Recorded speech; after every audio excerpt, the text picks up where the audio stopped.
Assalamualaikum warahmatullahi wabarakatuh. Selamat pagi, salam sejahtera bagi kita semua, salam sehat selalu, dan salam ekspor.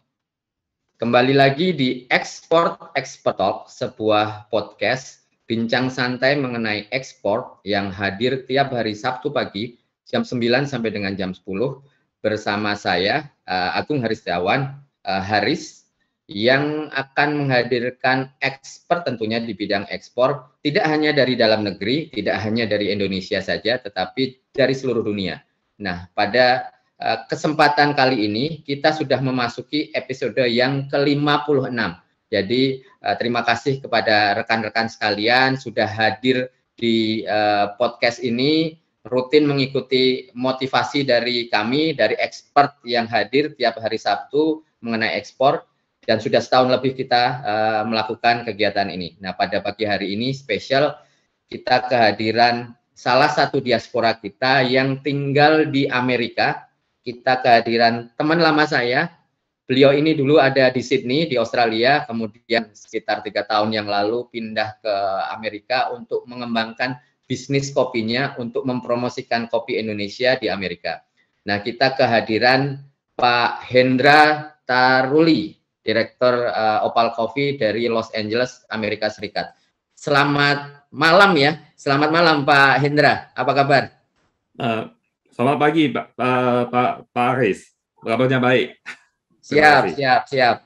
Terima kasih Pak Hendra sudah menyempatkan waktunya pada malam hari ini waktu Amerika tentunya dan pagi hari waktu Indonesia untuk memberikan informasi potensi ekspor dan utamanya motivasi kepada kita semua mengenai ekspor kopi khususnya ke Amerika dan juga tentunya ke dunia secara umum. Nah, tadi sudah saya sampaikan Pak Hendra, acara ini sudah berlangsung setahun. Jadi sudah 56 episode, sudah menghadirkan 56 expert yang berbeda-beda dengan tema yang berbeda-beda dan kami harapkan bisa memberikan motivasi kepada kita semua mengenai ekspor. Nah, khusus hari ini saya juga dapat informasi bahwa beberapa hari lagi ya, 2 hari lagi akan ada pameran di Boston terkait kopi. Jadi kita undang Pak Hendra, salah satu maestro kopi Indonesia nih, yang sudah ekspansi ke beberapa negara, beberapa benua juga. Nah, temanya pada pagi hari ini, Pak Hendra, ini adalah Specialty Coffee Expo 2022. Promosikan kopi Indonesia di Boston, USA. Nah, itu tema utamanya, tema globalnya. Tapi kembali lagi kita akan bincang santai, kita akan mencari informasi lebih lanjut mengenai kopi, khususnya di Amerika, dan tentunya pengalaman, tips dan trik dari Pak Hendra itu sangat kita butuhkan nih Pak Hendra. Dan kembali lagi terima kasih sudah berkenan untuk sharing ini semua kepada kita semua. Jadi silahkan mungkin Pak Hendra bisa memperkenalkan diri kepada rekan-rekan semua mengenai siapa itu Pak Hendra dan sudah berapa lama tinggal di Amerika, dan mungkin kita akan berbicara lebih detail lagi mengenai kopi tentunya. Silakan Pak Hendra. Terima kasih Pak Haris. Nama saya Hendra. Saya lahirnya dari Medan, Indonesia. Saya tamat SMA-nya di Indonesia, di Medan tepatnya. Saya pernah sekolah di Malaysia 1 tahun. Kemudian saya sekolah S1 Bachelor di Sydney. Kemudian saya pernah kerja di tech. Habis itu saya memulai bisnis di bidang kopi. Sekitar tahun 2010 untuk buka kafe waktu itu. Jadi tahun 2011 gitu udah mulai memasuki bisnis ke impor kopi. Tahun berikutnya kita bertemu dengan tahun itu juga kita bertemu dengan ITPC waktu itu yang sudah memberikan kesempatan kepada kita untuk mempromosikan kopi Indonesia di banyak event. Saya tinggal di Australia sekitar 17 tahun dan kemudian pindah ke Los Angeles awal tahun 2019. Jadi saya sekarang tinggal di Los Angeles udah sekitar 3 tahun. Siap. Jadi pas tinggal di Los Angeles belum lama terus akhirnya pandemi ya, Betul. Pak Hendra ya. Betul. Nah, ini juga menarik bagi kita semua nih pengen tahu nih ceritanya pandemi di Amerika seperti apa, dan mungkin juga akan ada pertanyaan-pertanyaan khususnya dari kami. Kelangkaan kontainer, katanya salah satu penyebabnya juga dari Amerika nih, Pak Indra nih. Betul nggak tuh seperti itu? Ya, boleh dibilangin karena sebenarnya itu bukan cuma Amerika, tapi saya rasa itu adalah perubahan consumption behavior. Ya, perubahan consumption behavior di mana dulu kita kan pada zaman pre-pandemic kan kita selalu traveling, kita beli sesuatu barang gitu kan, kita selalu banyak holiday gitu buat dibilangin. Jadi orang kan kita bilang loh, jadi pandemi kenapa malahan ada bermasalah gitu. Jadi sebenarnya ada beberapa faktor itu. Kalau dari segi Australia, Amerika contohnya, boleh dibilangin Amerika itu adalah consumer driven countries ya. Jadi mereka itu sangat banyak dalam konsumsi gitu. Jadi karena orang nggak travel pun, jadi konsumsi lokalnya itu sekitar 300 juta penduduk itu sudah sangat banyak gitu. Jadi boleh dibilangin, saya rasa waktu itu salah satu penyebab untuk masalah untuk shippingnya itu adalah karena boleh dibilangin kan waktu awal Q2 ya, ke second quarter tahun 2020, waktu kita semua lockdown, jadi kan boleh dibilang itu banyak restriction ya waktu itu ya. Jadi banyak yang tidak boleh kerja karena detected COVID segala macam, itu kan masih awal gitu, kita tidak tahu efeknya, jadi orang nggak boleh kerja. Itu otomatis workforce-nya itu menurun gitu.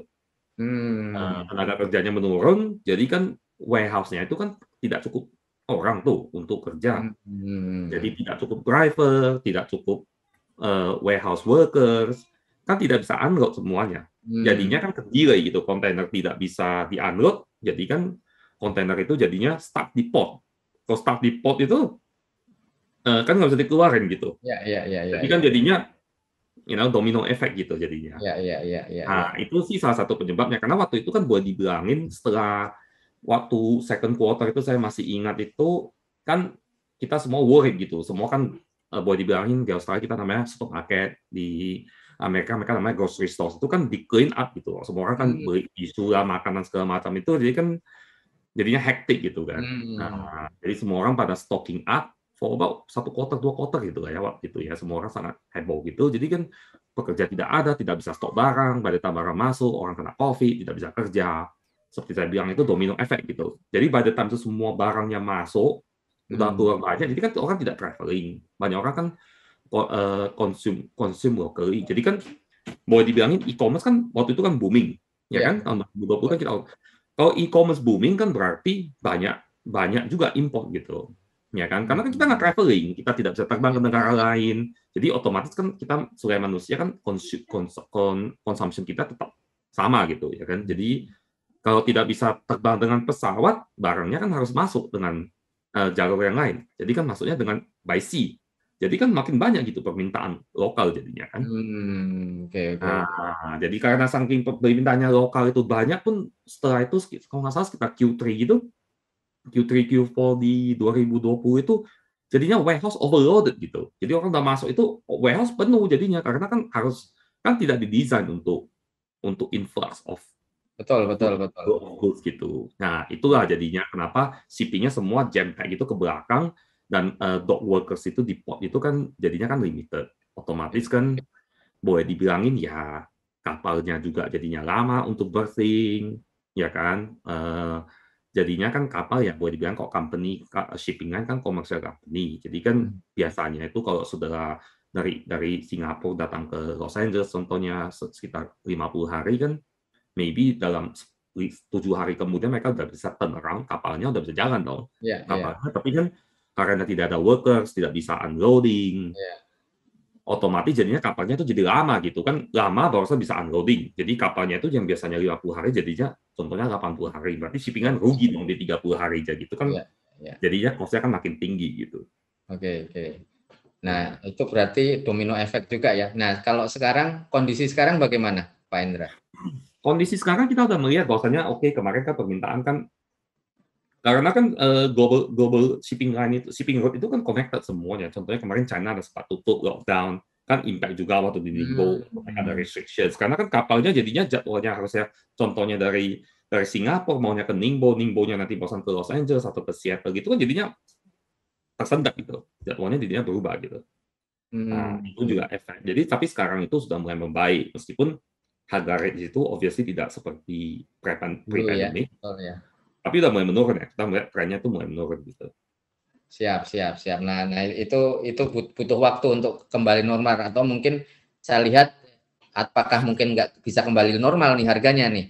Tapi gimana menurut Pak Indra untuk harga kontainer nih? Karena pengalaman di Amerika kan sudah cukup lama nih. Apakah itu berpengaruh juga dari ke ekspornya atau bagaimana jadinya?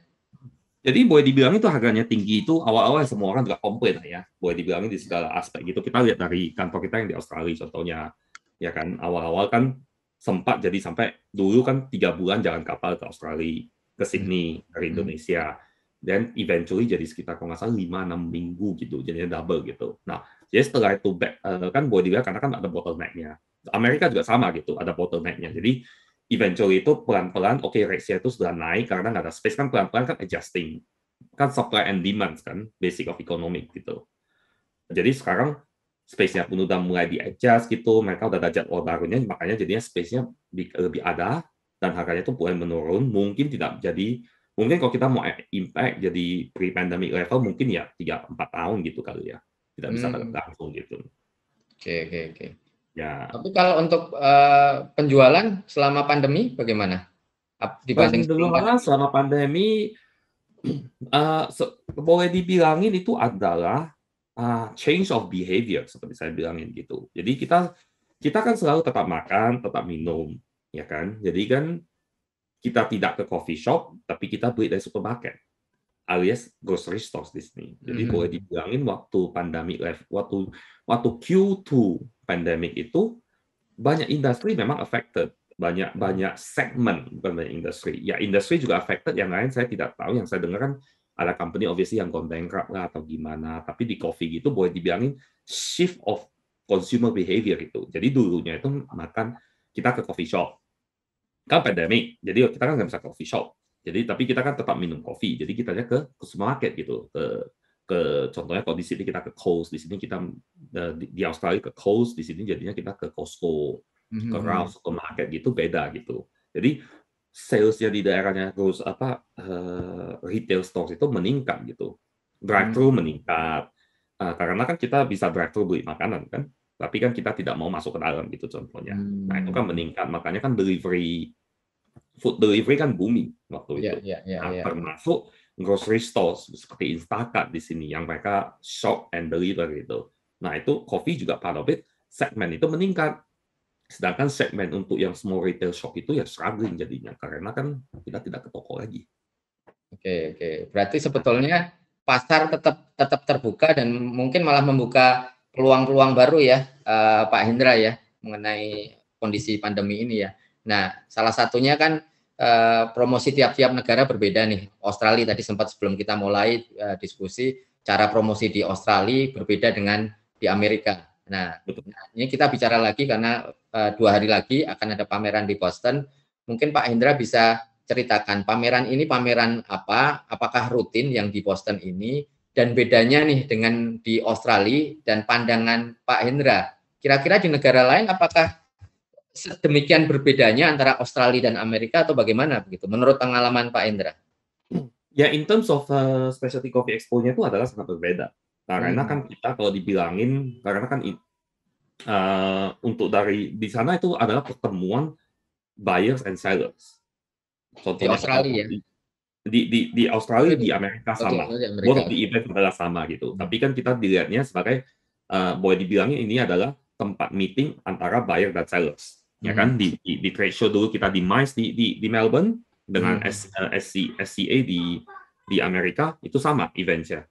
Opal Coffee sebagai buyers dan sellers juga contohnya kan kita dengan as a sellers kan kita ketemu roasters customer kita, sedangkan as a buyer kan kita ketemu eksporternya kita di same show. Nah, mungkin bedanya itu adalah karena Australia kan populasinya 24 juta, 25 juta, di Amerika kan 300 juta. Jadi kan di sini karena marketnya 12 kali lebih gede, jadinya partisipannya itu lebih banyak di sini. Nah, jadi skalanya jauh lebih besar karena partisipannya lebih banyak, Dan ya, kalau orang contohnya di Australia kita ada event kan ada beberapa supplier, eksporter yang mungkin mau ketemu dengan beberapa importer, buyer yang di Amerika, yang di Australia mereka do deal business with gitu. Tapi kan skopnya kan kecil gitu. Jadi yang datang itu lebih sedikit attendees ya gitu. Nah, sedangkan di Amerika kan semua orang mau datang karena kan boleh dibilangin untuk pasar konsumsi kopi kan boleh dibilangin jadinya salah satu terbesar kan di dunia kan. Oke, siap. Nah, ini menarik nih. Jadi tadi perbandingan antara Australia dan Amerika aja udah 12 kali lipat ya jumlah penduduknya ya. Nah, populasinya, dan apakah itu berarti pasarnya 12 kali lipat lebih besar juga? Dan kita ingin tahu nih gambaran Australia mungkin satu benua aja ya. Kota-kotanya sebenarnya kecil aja, cuma di pinggir-pinggir aja sebetulnya untuk Australia. Nah, di Amerika nih, bagi saya juga belum pernah ke Amerika nih, Pak Indra. Mungkin bisa diceritakan ke kita, Amerika itu sebesar apa? Terus kira-kira untuk kopi itu yang lebih menarik itu di mana sih kota-kotanya gitu? Bisa share nggak itu, Pak Indra? Boleh, coba saya share screen untuk benua Amerika Amerika Serikat ya. Jadi boleh. sendirinya itu bagaimana gitu. Jadi saya share di paint screen supaya saya bisa gambarin juga. Nah, jadi kita kalau lihat ini Amerika ini kan dia kan size-nya di sini. Nah, ini kan semuanya di Amerika. Ini kan perbatasan dengan Kanada. Perbatasan dengan Kanada dan mana saja nih Amerika? Dengan Meksiko ya? Nah, Meksiko di sini, Kepulauan Karibia di sini dengan Meksiko. Nah, saya kan base-nya kan di Los Angeles di sini. Nah, di Amerika itu sering dipakai namanya adalah Midwest, East Coast, West Coast gitu. Jadi kalau dengan caranya itu adalah dibilangin dengan East Coast, West Coast itu adalah di sini. Jadi di sini itu dibilangin adalah West Coast. West Coast. Ya kan, pesisir pantai barat gitu. Sedangkan di sini adalah East Coast. Pantai timur.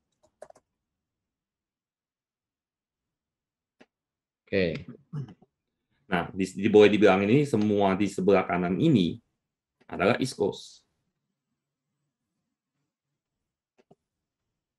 Nah, di sini semua East Coast kan. Nah, yang di sini ini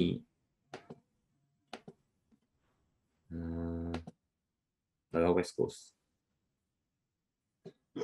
Nah, seperti layaknya Indonesia ini, Amerika itu ada 3-4 time zone juga. Ya kan? 4 time zone. Indonesia kan kita WIB, WITA, WIT gitu. Sedangkan di sini ini adalah kita memiliki 4 time zone. Contohnya di sini ini namanya Pacific Time. Karena di sini kan Pacific gitu. Ya, ini namanya Pacific Time Zone. Nah, ini selisih berapa jam dengan Indonesia itu yang Pacific Zone? Wah, sekarang ini kita jam 7 ya di sini ya, jam 7 malam. 7.19. Iya, oke.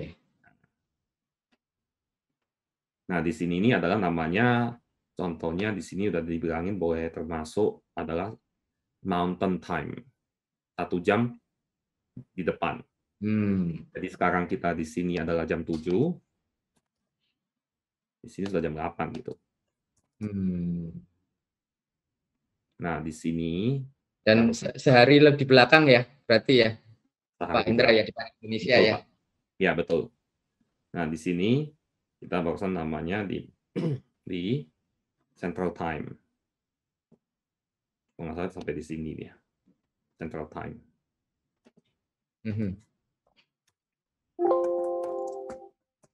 Nah, 2 jam gitu. Jadi kita di sini adalah sekitar jam 9.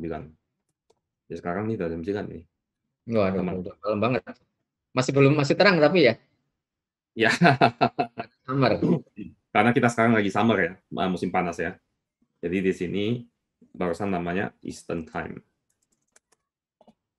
Di sini adalah sekitar jam 10 malam. Ya teman-teman kita yang ada di New York sekarang ini adalah jam 10.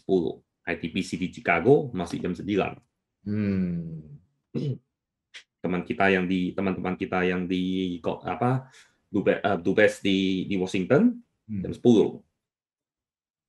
Nah, jadi di sini ini di sinilah adalah perbedaan marketnya, karena di sini ini boleh dibilangin, sedangkan yang paling terkenal untuk kopi selalu yang masuk ke sosial media itu adalah players yang di daerah sini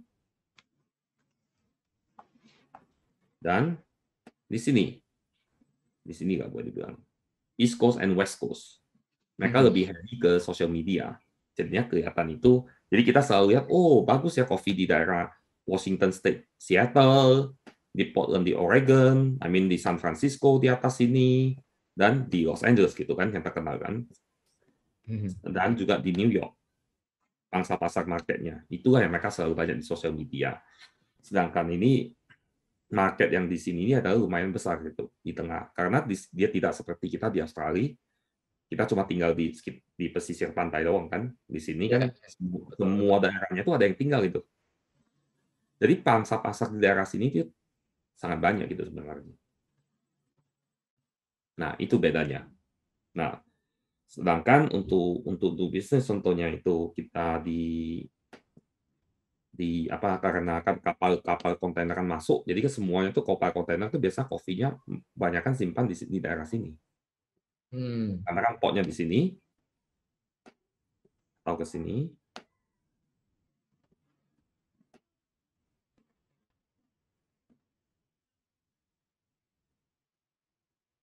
Oh, the way to here. Di sini kita biasanya storing coffee. Iya. Oke. Ya. Nah, itulah di perbedaan pasarnya di Amerika. Untuk distribution-nya adalah big challenges ya.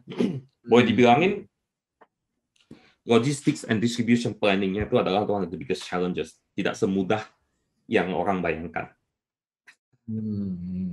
Karena komplikasinya itu adalah di lokasinya. Sedangkan dari sini ini kita perlu menjangkau semua customer kita yang di tengah kan. Iya. Nah, Oke. Dan itu distribusi dilakukan kalau bicara Opal Coffee nih, dilakukan oleh Opal sendiri atau ada partner di negara setempat di Amerika, Pak Indra? kita kan obviously kita engage dengan coffee warehouses dan kita ngurusin tracking transport gitu. Tetapi kan untuk coffee tracking transport kita perlu mengerti customer itu lokasi di mana dan kita perlu stok kopinya di mana karena kita mau hitung kan costing untuk kirim ke mereka itu berapa gitu. Kalau contohnya pindah kopi dari East Coast, dari West Coast sendiri ke East Coast itu, kalau dari sebelah kiri ke kanan itu bisa mahal sekali, Pak. Jadi lebih baik langsung dikirim ke East Coast ya, kalau itu dari Indonesia ya? Ya tergantung ya. Tergantung juga nih? Tergantung customer, Pak. Oh, tergantung customer? Kalau roasters kami contohnya berada di daerah sini. Ya kita harusnya contohnya di daerah sini ya. Kita harusnya masuk ke daerah sini dong. Betul. Kalau kita masuk ke sini dari West masuk ke East ini, pengiriman satu palet bisa $500. Oke. Siap. Jadi harus mengerti juga untuk distribution-nya gitu, challenges-nya. Oke. Jadi intinya betul bahwa kita walaupun buyer nanti kan ya yang menjual buyer, kita juga harus menentukan harga, juga harus melihat beberapa hal nih. Research harus kita lakukan tentunya ya, Pak Indra ya, apalagi tadi bicara Amerika, time zone-nya aja berbeda-beda. Kemudian tadi disampaikan karakternya kan juga berbeda nih. Karakter orang beli kopi pun berbeda antara Australia dengan Amerika. Dan saya nggak tahu nih, kelihatannya karakter di Amerika sendiri pun berbeda-beda juga ya, Pak Indra ya? Betul, Pak. Jadi orang di West Coast itu contohnya budaya mereka itu, behavior-nya itu juga berbeda dengan orang di Midwest gitu.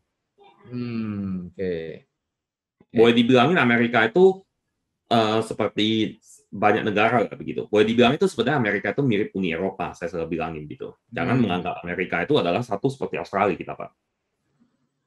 Jadi anggap itu mereka seperti Uni Eropa. Siap. Oke, jadi tinggal kita mau target siapanya ya yang di situ ya. Negara itu memang tujuan ekspor, tapi kalau kita mau bicara lagi tujuan spesifiknya memang harus kita pelajari lebih lanjut ya berarti ya, Pak Indra ya. Betul, yes. Siap. Wah, ini menarik sekali nih. Jadi perlu kita pelajari. Banyak rekan-rekan sekalian yang tanya ke saya, Pak Indra, selalu yang bertanya mau kirim ke Amerika, ke negara tertentu seperti itu, tetapi mungkin mereka lupa karakter di suatu negara pun bisa berbeda-beda. Contoh, kita ini alhamdulillah bisa bertemu dengan saya panggil Pak Indra ini berarti buyernya atau importirnya nih jadinya nih Pak Indra di Kalau Amerika. dibilangin buyer dan importirnya Pak. Jadi kami sebagai karena di sistem Amerika itu ada importer dan ada wholesaler atau distributor juga kadang. Kita itu sebagai importer dan buyer gitu, Pak. Jadi di sini itu selalu local companies itu maunya dealsnya selalu dengan importer. Oke. Dan Pak Hendra berarti tidak hanya import produk dari perusahaannya Pak Hendra yang di Indonesia ya? Iya. Jadi kita import dari seluruh dunia, Pak. Oh, tidak hanya dari Indonesia malah nih, dari seluruh dunia. Dari seluruh dunia, karena kan permintaan customer. Jadi di sini ini sistem kerjanya berbeda, Pak. Jadi kita dianggap sebagai importer itu, atau kalau kita kan di coffee kan dianggap sebagai importer. Jadi kalau di importer itu kita udah di-assign sama kalau kita deal dengan beberapa customer yang kita udah ada good relationship, ya dia appoint kita sebagai importer untuk ngurusin semua untuk ngurusin import dan distribution logistiknya itu semuanya untuk mereka gitu, Pak. Wah, oke nih. Ini tambah menarik lagi. Soalnya biasanya kita undang kan rata-rata hanya importir produk Indonesia saja. Nah, ini bahkan Pak Indra ini kan tidak hanya dari Indonesia, tetapi juga dari seluruh dunia didistribusikan ke seluruh Amerika. Nah, kita ingin dengar lebih lanjut mengenai kopinya nih. Tadi kan kita sudah lihat background-nya Amerika, bentuknya seperti apa, pasarnya seperti apa. Kita akan bicara lebih detail, mendalam lebih mengenai kopi. Tapi kita lihat yang pesan-pesan yang mau lewat dulu, Pak Indra. Selama ini jalan-jalan pedesaan masih banyak yang terdiri dari jalan-jalan tanah, sehingga dikala musim hujan sangat tidak layak untuk dilalui. Banyak petani, peternak kesulitan mendistribusikan hasil-hasil pertanian dan peternakan tersebut. Soil stabilizer ini menggunakan pada proses pembuatan jalan tanah. Caranya bagaimana? Jalan-jalan desa yang ada yang selama ini diberi timbunan setebal 20 cm, dicampur dengan semen sebanyak 15-20 kg per kubik, tambahkan dengan 1 kg soil stabilizer, di mix, diaduk, setelah padat dihamparkan, kemudian diberi air secukupnya. Gunakanlah body roller untuk memadatkannya, biarkan 1-2 hari, lindungi dari hujan, setelah itu bisa dimanfaatkan. Informasi lengkap hubungi 0877 200 6311 atau www.jbsoil.tvdesa.id. Pertashop. Keuntungan menjadi mitra Pertashop. Modal yang dibutuhkan sangat terjangkau. Kerjasama yang menguntungkan. Takaran dan kualitas standar produk Pertamina. Harga jual sama dengan SPBU Pertamina. Pertashop, investasi yang menjanjikan. Ya, Haji Abdul Hasan, Agus Supriyatna, Haji Aliuddin, Haji Imam Taufik, antara 400 sampai 500 liter. 300 liter per hari. 500 sampai 800 liter. Mencapai 900 sampai 1000 liter per hari. Tertarik berbisnis Pertashop? Hubungi. Halo, kami dari PT Langgeng Karya Teknik. Ada yang bisa dibantu?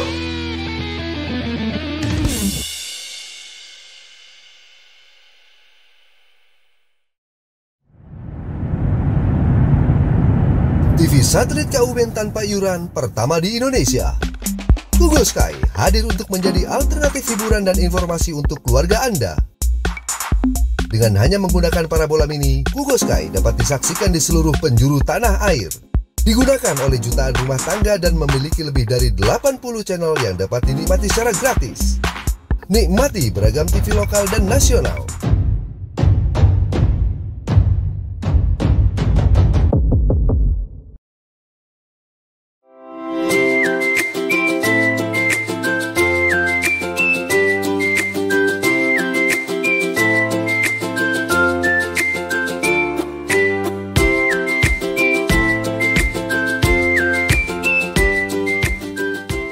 Dapatkan kabar baik dan kebaikan desa dan perdesaan hanya di TV Desa News.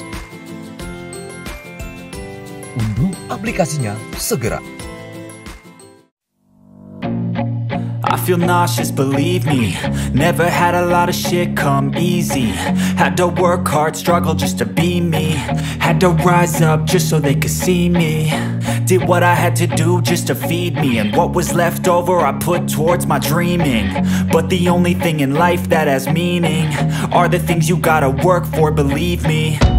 Take into your hands a plan, your own hands can land your own brand. And damn, I feel like no one takes accountability. They want the credibility, convincingly unwilling to put in the fucking hours it takes to get some power. Don't be fucking sour, take a cold shower, scream until you're louder, work until you're prouder. And fuck all the doubters, they're just fucking downers. I swear to God they all let me down. Salam ekspor. Kembali lagi di Ekspor Talk, sebuah podcast mengenai ekspor yang menghadirkan expert di bidang ekspor tentunya, dan bisa disaksikan tidak hanya di channel TV Desa ataupun YouTube Ekspor Indonesia, tetapi juga bisa disaksikan melalui aplikasi Android Ekspor Indonesia, di mana juga ada informasi lainnya mengenai ekspor tentunya, karena di situ ada fitur-fitur podcast, tips dan trik, komunitas, event, berita, dan juga tentunya mitra. Nah, kita lanjut ngobrol dengan Pak Hendra, diaspora kita yang ada di LA, di Amerika, yang berbisnis kopi ini. Nah, tadi kita sudah berbicara mengenai potensi pasarnya di Amerika seperti apa, time zone-nya, perbedaan antara satu dengan yang lainnya. Nah, kita ingin sekarang mendengarkan lebih detail mengenai kopi nih, Pak Hendra, dan juga perbandingan nih, mungkin karena selaku expert lah di bidang kopi, Pak Hendra sudah cukup lama nih, perbedaan antara kopi Indonesia dengan yang lainnya, karena tadi kan Pak Hendra sampaikan tidak hanya distribut kopi dari Indonesia, tetapi juga dari negara-negara lain, dan juga ingin masukannya nih kepada kopi Indonesia tentunya, sebagai diaspora tentunya ingin tetap mengembangkan produk Indonesia, kopi Indonesia. Silakan Pak Hendra bisa bercerita mungkin mengenai Opal Coffee dulu sebelum kita bicara mengenai kopi lebih luas nih, Pak Hendra. Ya, Opal Coffee itu mulainya kan di Indonesia dari salah satu family saya, in-law saya yang mulai, udah lama lah ya, udah 20-an, I think udah 20-an tahun kali. Jadi karena saya memulai Opal Coffee-nya, saya kan dulu tinggal di Australia, saya memulai Opal Coffee sekitar tahun 2010 di Australia. Setelah membuka kafe, mempelajari lokal market Australia, kemudian tahun akhir 2011 itu memulai untuk import pertama kali kopi Indonesia. Waktu itu kopi Indonesia masih boleh dibilangin orang mengenal adalah low quality coffee, boleh dibilangin, karena selama itu tidak ada yang memberikan informasi standar kopi Indonesia, karena dianggap sebagai komoditas. Jadi pada saat Opal Coffee memulai import specialty coffee di Australia itu, kita membuka dan memperkenalkan specialty coffee di Indonesia kepada roasters. Bahwasanya ada kopi berkualitas dari Indonesia yang bisa menyaingi, atau bukan menyaingi, tapi boleh dibilangin satu level dengan kopi dari negara lain yang diterima oleh roasters di Australia. Nah, dari sanalah kita mulai memperkenalkan kopi Indonesia itu dari berbagai pulau Indonesia, kemudian dari Sumatera, dari Jawa, dari Bali, Flores, Sulawesi, dan apa bedanya dan konsistensi di supply-nya. Karena waktu itu selalu dibilang kita menerima banyak masukan dari prospektif roasters adalah kopi Indonesia tidak konsisten dalam supply-nya. Nah, jadi setelah itu terbukti bahwa kita bisa menyediakan supply yang konsisten. Nah, kemudian ya barusan sekitar tahun 2015-16 itu saya ke Amerika jalan-jalan,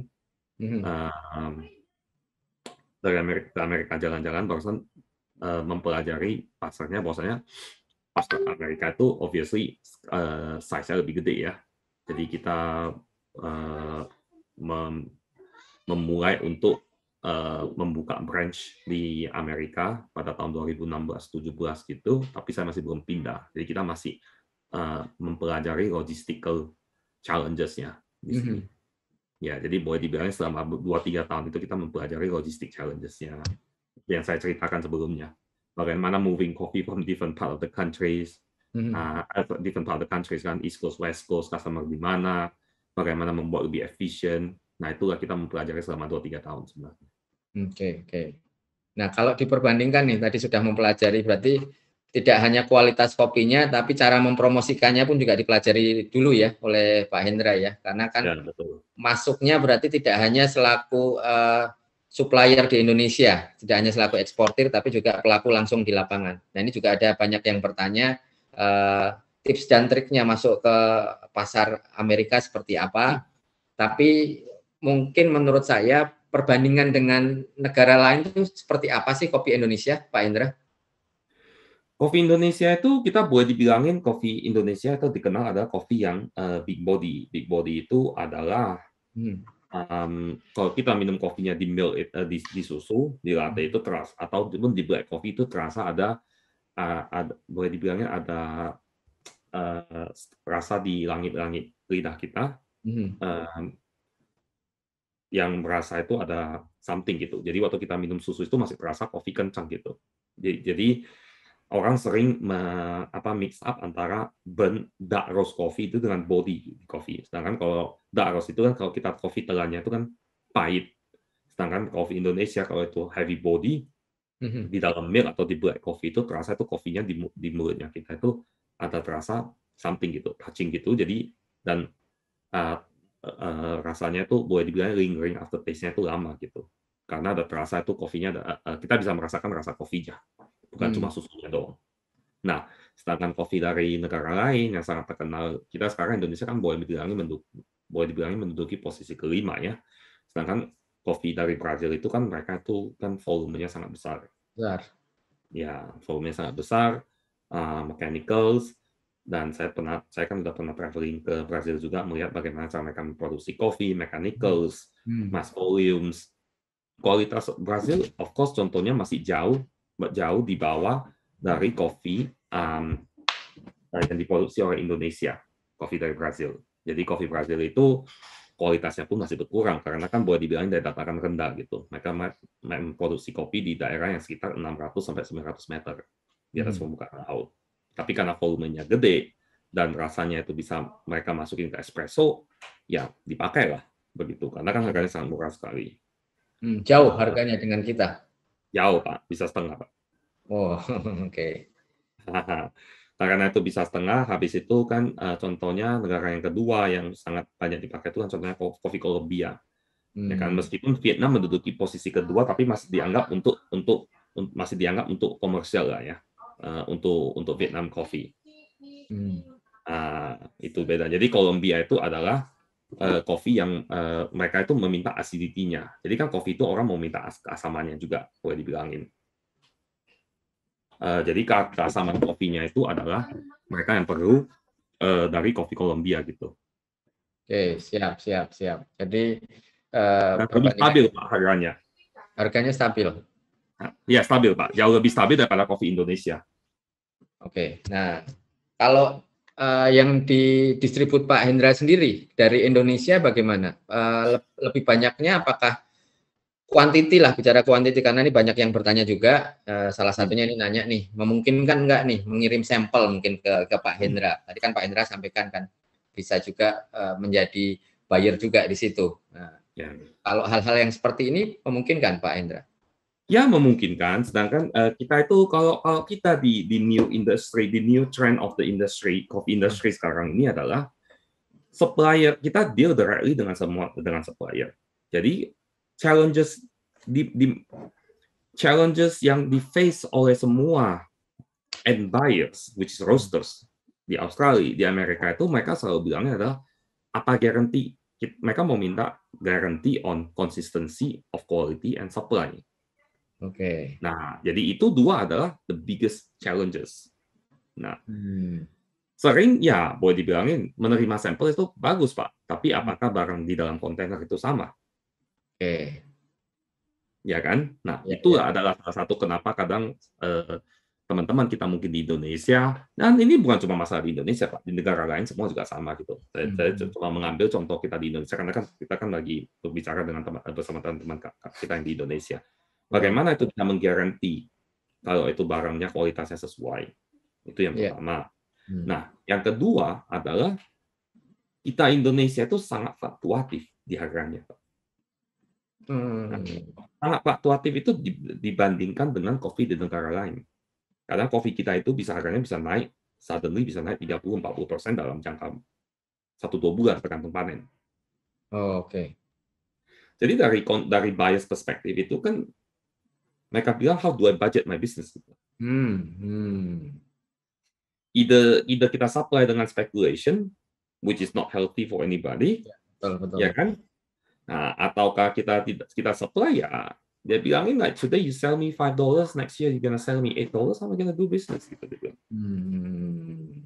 Nah, meskipun pasar kopi, semua kopi di dunia itu mengikuti pasar global New York Futures Internasional. Jadi seperti 2 bulan, 6 bulan, 10 bulan terakhir itu harga future commodities naik double. Ya kan? Tapi kan premiumnya untuk negara Indonesia apakah kadang melebihi gitu. Jadi tidak ada standarnya gitu. Jadinya orang bilangin saya nggak bisa budget gitu. Nah, itu adalah challenge kita karena produksi kita sendiri itu Indonesia itu bukannya banyak sekali gitu. Dan karena produksi kita contohnya itu produksi Indonesia itu 1 hektar mungkin cuma produksi 600 kilo quality export. Mungkin paling banyak 720 kilo. Brasil, Kolombia, dan Vietnam berapa mereka? Waduh, kalau Brazil kalau lagi bagus itu kalau mereka standar ya bukan karena musimnya sangat jelek, untuk biasa-biasa itu mereka 1 hektar itu bisa 50 goni, Pak, which is sekitar 3 ton. Berarti berapa kali lipat tuh? Jauh sekali nih dari kita. Jadi Sumatera kalau nggak salah itu estimasi produksinya kan kok ekspor quality ya, ekspor quality yang grade 1 itu boleh dibilangin kita 600 sampai 720 kilo, which is 10 sampai 12 karung gitu, Pak. Dan tadi yang Brasil itu ekspor quality semua? Iya, ya, ekspor quality. Nah, jadi kalau seperti Kolombia gitu juga ya harganya memang meningkat, tapi kan kualitas standar mereka itu jauh lebih tinggi gitu, ekspor per hektarnya juga gitu jadinya. Itu yang pertama. Dan kedua itu untuk kita menjangkau dari Indonesia ke Amerika kan boleh dibilang logistical challenges kita kan tinggi gitu. Betul. Ya kan? Jadi kita bisa ekspor ke sini, tapi kan beberapa faktor yang tadi saya bilangin kan begitu. Nah, yang kedua itu kita untuk hal yang berikutnya itu adalah juga itulah kita boleh dibilangin kita kurang mempromosikan langsung juga ya di media kita. Boleh dibilangin ya kita pemerintah Indonesia bagus, selalu ada events gitu, tapi I think they need more, we need to do more than that gitu. Karena negara seperti Kolombia sangat aktif sekali dengan cara mereka approach-nya gitu ke marketingnya, international marketingnya gitu. Oke. Berarti mereka menjadi tadi Kolombia nomor 2 atau 3 itu karena salah satunya promosinya yang gencar ya, Pak Hendra ya. Promosi mereka gencar ya, boleh dibilangin. Reputation mereka obviously jauh lebih bagus ya, karena mereka selalu meskipun tahun kemarin itu adalah salah satu tahun sangat buruk untuk Brazil dan Kolombia. 6 bulan lalu bahwasanya banyak yang tidak mengirim, tapi setidaknya kita Indonesia lebih banyak impact-nya dalam 10 tahun terakhir. Selama 10 tahun terakhir saya sendiri dan melihat bahwa Indonesia kita lebih banyak problems. Hampir setiap tahun kita ada bermasalah daripada dibandingkan negara lain gitu. Oke. Siap. Nah, ini kabar baik atau kabar buruk nih jadinya nih bagi kopi Indonesia nih, Pak Hendra nih? Kopi Indonesia kita masih ada banyak potensinya, Pak ya, karena dengan keluarnya specialty coffee di Indonesia boleh dibilang actually 3 tahun terakhir itu Indonesia 3-5 tahun terakhir itu specialty coffee Indonesia sangat maju. Kita ada berbagai proses segala macam, kualitasnya itu jauh lebih meningkat.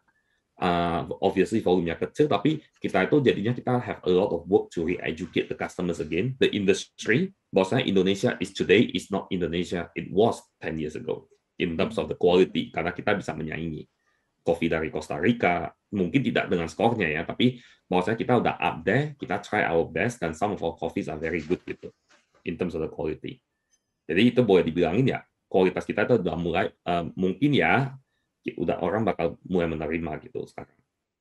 Nah, jadi cuma saja, selain dari itu kan sama juga, di setiap negara itu kan ada core business-nya, yang larger volume. Jadi kita Indonesia itu yang larger volume-nya kita itu tidak bisa, volumenya tidak bisa meningkat gitu. Banyak pun tidak bisa meningkat ya, boleh dibilangin ya. Sering dibilangin kita turun 20%, 30% instead of normal ya gitu. Nah, jadi kalau kita Indonesia di lokalnya itu bisa penyuluhan untuk membantu, karena saya sendiri kan boleh dibilang ya udah mengunjungi lokal daerah. Saya sudah ekspor di setiap daerah produksi kopi ya di Indonesia. Kecuali di Bali. Saya sudah ke daerah Toraja, saya sudah ke Flores, Ruteng, saya sudah ke Pengalengan dan sekitarnya. Kalau di daerah Toba dan sekitarnya dan daerah Aceh Gayo ya sudah pernah juga gitu. Jadi kita itu sebenarnya Indonesia, kita challenges adalah bagaimana kita meningkatkan produksi kita per hektar. Oke, berarti kalau kualitas mungkin sudah bisa diperbandingkan dengan yang lain ya. Kita bisa diperbandingkan. Yang mainstream kopinya kita itu bisa dibandingkan. Tapi karena harganya itu tidak bisa stabil, karena produksi kita tidak bisa stabil, karena boleh dibilangin crop management kita itu mungkin kurang gitu ya. Jadi kan itunya jadinya domino effect gitu jadinya ke belakangnya gitu. Iya. Nah, jadi saya pernah belajar, saya masih ingat pada tahun pertama saya di kopi, saya masih ingat ini adalah saya pertama kali ke daerah Aceh, petani pernah bilangin produksi kopi kami tidak bagus, makanya harga kita meningkat. Oke, betul. Salah satu buyer terbesar di dunia itu waktu saya belajar dari dia, waktu dia ngomong, dia bilangin kopinya, yes, harganya itu kenapa tidak bagus? Karena pada panen biasa saja, yang average saja itu volumenya itu di bawah average compared to negara lain, dibandingkan negara lain. Jadi dengan begitu saja kan kehidupan kita udah pas-pasan. Makanya kalau panennya jelek itu kita jadinya meminta lebih banyak gitu, harganya jadinya jauh lebih tinggi. Sedangkan kalau di negara lain, average production-nya itu sudah seperti saya bilangin, Kolombia sekarang mungkin sekitar 16 koni ya. Jadi 16 koni 960 kilo dibandingkan 720 kilo, berarti kita masih kalah 25% produksi, Pak. Iya. Nah, itu jadi perhitungannya saya belajar waktu itu memang berarti make sense gitu kan, masuk akal kan. Kalau kita in average-nya gitu hari biasa saja kita produksinya lumayan bagus ya, aturan panen ya oke lah gitu, ya kan? Kan kita nggak gitu jelek gitu. Oke. Ya, jadi kalau bicara bisnis apalagi ekspor itu volume itu penting ya, karena nanti kan hitung-hitungannya di harga akhir kan ya Pak Hendra ya. Ya, jadi kan semua orang juga kena gitu, boleh dibilangin. Ya. Untuk petaninya sendiri juga efek. Sebenarnya kalau kita lihat ini, kalau sebagai petani 1 hektar 1 tahun bisa produksi 1 ton instead of 700 kilo, kan bagus itu Pak. Betul. Nah, kalau bicara kapasitasnya Pak Hendra tadi kan ada di Australia, tadi sempat bicara juga ada di New Zealand dan di Amerika tentunya. Kapasitas per tahun secara tidak hanya dari Indonesia dan mungkin dari Indonesia itu ada berapa kontainer Pak Hendra? Keseluruhan mungkin 100-an ya.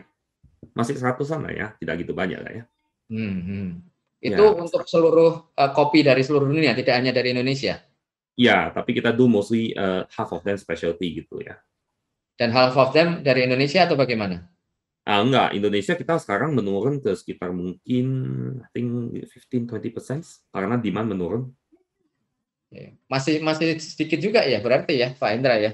Kita dulu sempat banyak, kita ada banyak customers yang drop a lot of the volumes Pak.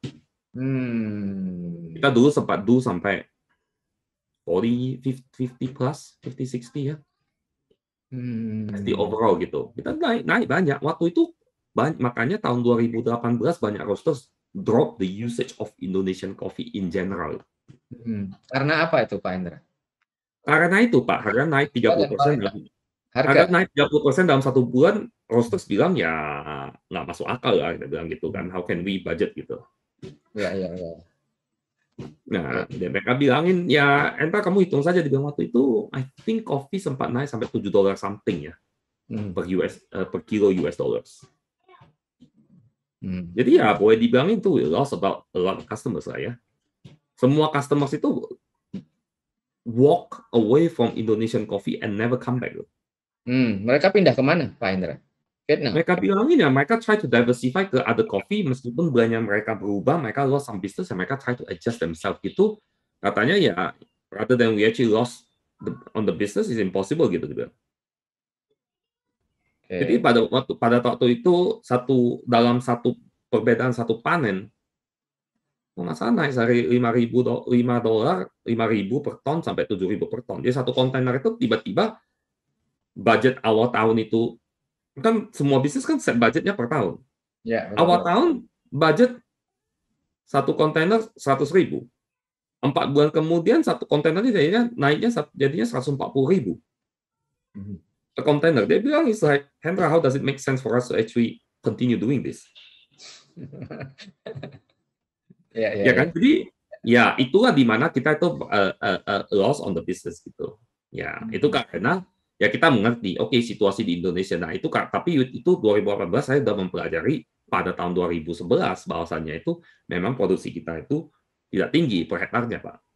Dan saya itu udah menjalani traveling ke banyak country kan, ke Brazil, Kolombia, ke Costa Rica, even ke Ethiopia, ke Kenya, udah melihat gitu, ke Guatemala untuk menyaksikan melihat sendiri bagaimana produksi kopi di sana.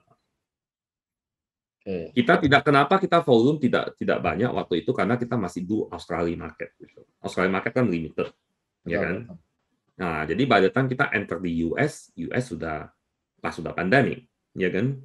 Nah, itu jadi ya kita will see. I think we're gonna be recovering a lot more over the next few years. Nah, the challenges itu yang selalu kita ada. In order untuk kita bisa mengembangkan kopi Indonesia jauh lebih banyak, supply di Indonesia itu harus meningkat. Oke. Jadi otherwise kita bakal meningkat lagi di dalam salesnya 3 tahun kemudian kita we're gonna lose the business again. Nah, itulah challenges-nya, Pak. Siap. Tantangannya ternyata cukup berat ya, Pak Hendra ya. Dan tantangannya itu sebenarnya di Indonesia sendiri, lebih ke produksinya kita ya. Utamanya di situ berarti ya.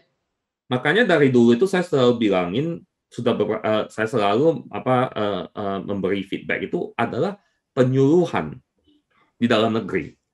Kalau saya bicara dengan para buyer, exporter, importer in general lah ya, di negara lain, di Amerika, mereka kan bukan dari Indonesia, Pak. Most of them. Ya kan, mereka big buyers ya, because they've been around for 50 years, 80 years. Ya kan, which is fine. Jadi kalau dibilangin the actual reasons itu, ya nggak tahu gitu. Sedangkan mereka kan obviously kok pas datang di Indonesia, obviously salah satu agentnya yang di lokali yang explain kan, oke, ini gitu panen begitu. That was it. Sedangkan saya kalau mengunjungi daerah Aceh, saya mengunjungi Flores, saya tidak perlu translator kan, saya kan bisa langsung tanya sendiri. Saya kan bisa observasi sendiri, saya bisa tanya sendiri semuanya tanpa ada orang di tengah gitu. Nah, jadi pengertian saya terhadap kopi Indonesia itu jadinya berbeda gitu. Dan saya mengerti challenges di mana, dan kalau kita tidak solve, meskipun say tahun depan kita bisa naikkan kopinya, sales kita naik 3 kali lipat, which is not impossible, we've done that before. Nah, it doesn't guarantee kalau 5 tahun ke depan tuh volumenya nggak menurun lagi, Pak. Kenapa itu? Nggak konsisten berarti, Pak Hendra? Seperti saya bilang tadi, Pak, kita waktu normal itu kita produksinya 700 kilo, Pak. Negara lain waktu normal itu produksinya 1 ton sampai 1,5 ton. Jadi pada waktu musim jelek gitu ya suddenly harga kita sangat mahal. Jadinya kan kita will lose the customers again kan. Ya, bukannya kita tidak mau jualin, tapi bukannya kita tidak bisa jualin, tapi kalau kita jualin kopinya, kita harus get ready bahwasanya we can lose the business in 3 years. Kita bisa hilang lagi bisnisnya dalam 3 tahun gitu. Itu saja. Oke, berarti selaku buyer Ini kita anggap buyer secara umum ya. Kebetulan nih Pak Indra buyer juga yang ya kembali lagi bahasanya sama ke kita, jadi bisa menyampaikan secara langsung nih kepada pelaku di Indonesia. Buyer itu pun juga perlu kepastian ya, kepastian ke bisnis mereka ya Pak Indra ya. Mereka nggak ingin bisa beli sekarang, terus nanti 3 tahun lagi ternyata tadi entah itu harganya naik atau produksinya nggak bisa itu, jadinya akhirnya bisnis mereka akhirnya terganggu. Jadi mereka karena kan kita boleh dibilangnya kan kami Opal Coffee waktu di Australia kan kita menginvestasi our time, waktu kita, semua resources kita mempromosikan kopi Indonesia, makanya kita waktu itu boleh dibilangin dulu jauh lebih banyak Pak value-nya daripada hari ini, karena kan kita mempromosikan itu. Ya, tapi setelah jadi challenge-nya itu orang kan percaya memang dengan kita, ya kan, mereka mengerti kita selalu deliver. Mereka terakhir itu mereka juga mengerti bahwasanya itu memang harga lokal Indonesia tidak produksi tidak memadai, jadinya harganya itu sangat melonjak tinggi. Jadi makanya sampai sekarang itu kita tidak lose the relationship dengan customers. Kita masih ada relationship dengan customers, cuma kita nggak do business lagi. Oke. Jadi tinggal kita tidak lose the customers, we just don't do business anymore. Karena dia bilangin, Hendra kita tidak ada masalah dengan kamu gitu, dengan Opal Coffee team and the team, we don't have problems gitu. But we cannot do business gitu, karena it's like we don't know what's gonna happen gitu. Oke, siap. Ini sebenarnya pembicaraannya perlu panjang lebar nih Pak Indra nih, termasuk antara pelaku dan pemerintah juga, karena kan dukungan pemerintah perlu sekali. Tadi terkait kebijakan sekarang pemerintah sudah sebetulnya mendorong kopi dengan menghapus ETK, eksportir terdaftar kopi. Dulu diatur ya di peraturan pemerintah harus ada namanya ETK, sekarang sudah dihilangkan. Secara peraturan sudah mulai dipermudah sekali, ekspor sudah bebas, tetapi kalau pasarnya aja belum yakin ya itu mungkin PR lagi, gimana cara meyakinkan pasar, karena kan kembali lagi ekspor itu butuh semacam kualitas, kuantitasnya juga harus bagus, dan yang terakhir tadi kontinuitasnya ya Pak Hendra ya, itu perlu dipastikan juga. Betul. Wah, menarik nih Pak Hendra nih. Tapi ternyata waktu kita sudah 1 jam nih, nggak terasa bicara kita sudah cukup panjang. Kita mendapatkan informasi, mendapatkan bisa dibilang challenges-nya ya. Peluangnya tetap ada, tetapi ternyata tantangannya juga besar sekali. Tetapi sebagai pelakunya nih Pak Hendra nih, yang ada langsung di Amerika selaku buyer-nya juga nih, mungkin bisa memberikan penyemangat kepada pelaku di Indonesia. Pak Hendra bisa memberikan penyemangat, walaupun tadi kendala-kendalanya sudah disampaikan oleh Pak Hendra. Sekarang penyemangatnya apa? Apakah kita tidak perlu jualan di luar negeri, atau tetap kita bisa bersemangat jualan ke luar negeri, tetapi harus ada perbaikan-perbaikan. Nah, mungkin selaku pelaku langsung di lapangan, Pak Hendra bisa menyampaikan semacam closing statement-nya kepada kita semua. Pak Hendra, silakan. Ya, kopi Indonesia itu sangat diminati di negara lain, ya, di Australia, in terms of rasanya. Jadi itu sangat unik gitu kopinya, rasanya kita. Tapi kita kadang Amerika juga sangat menikmati kopi Indonesia.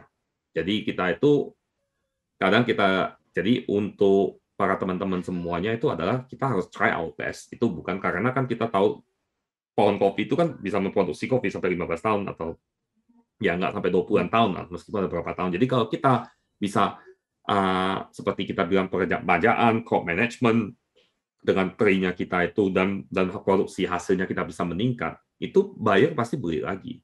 Karena mereka itu sekarang bukan cuma liatin 1 tahun gitu Pak. 1 tahun bentar aja.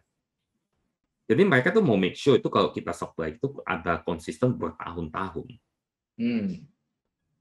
Nah, jadi kalau kita itu bisa memproduksi tinggi, kualitasnya itu melewat crop management yang bagus, penyuluhannya bagus, untuk semua buyer itu akan membeli lagi. Karena kalau volumenya kita meningkat, kualitas kita terjaga, kenapa mereka mau beli kopi negara lain, tidak mau beli kopi Indonesia? Tidak ada alasannya. Semua orang, banyak buyers yang bilang, I like Indonesian coffee, it's just that I cannot pay that price like that. Ya, Jadi buyer akan kembali. Jadi kalau kita bilangin, oh ya tahun ini bagus, kita jualin, yes. Tahun depan kalau tiba-tiba meningkat lagi seperti saya bilang, kan tidak bisa. Jadi kan, sedangkan kalau kita tidak jual mahal, produksi menurun kan tidak bagus juga untuk petani. Jadi kita maunya itu kalau penyuluhannya bagus ke petani itu, volume bagusnya itu 1 ton, volume waktu musim jelek itu waktu cuaca tidak bagus 800 kilo kan masih mending gitu. Instead of pada musim panen bagus 700 kilo, musim cuaca tidak bagus 500 kilo, kan beda kan Pak kan penghasilannya untuk itu. Jadi semua orang juga sebenarnya kalau dengan penyuluhan yang bagus itu semua orang menguntungkan gitu. Siap. Makasih nih Pak Hendra. Jadi kata kuncinya sebenarnya tadi 3K itu tadi lah. Kualitas kita sebenarnya sudah cukup bagus. Pasarnya sebenarnya suka sekali dengan kualitas produk kita kopi Indonesia. Tetapi mereka juga perlu meyakinkan 2K lagi. Kuantitasnya bagaimana dan yang paling utama nih tadi kontinuitasnya seperti apa. Jadi ini PR kita semua. Kita harus jaga kualitas kopi kita, kopi Indonesia, Pak Hendra. Dan tadi terima kasih atas masukannya. Nanti akan coba kita sinergikan dengan stakeholder lainnya terkait penyuluhan supaya kuantitas kita bisa tetap bisa meningkat dan kontinuitasnya. Jadi meningkatnya itu tidak hanya setahun saja, tetapi bisa selama bertahun-tahun ke depan kuantitasnya bisa kita jaga. Nah, terima kasih Pak Hendra, sekali lagi kami ucapkan atas informasinya, atas motivasinya kepada kita semua, kepada pelaku kopi khususnya di Indonesia. Walaupun tantangan ada, tapi pasti pasar itu masih ada. Kita tinggal kuatkan produk kita dan tentunya tetap semangat untuk melakukan ekspor. Betul Pak. Ya. Siap. Terima kasih Pak Hendra. Kita ketemu lagi di episode Expert Talk berikutnya. Sekali lagi tetap semangat, tetap jaga kesehatan, dan salam ekspor.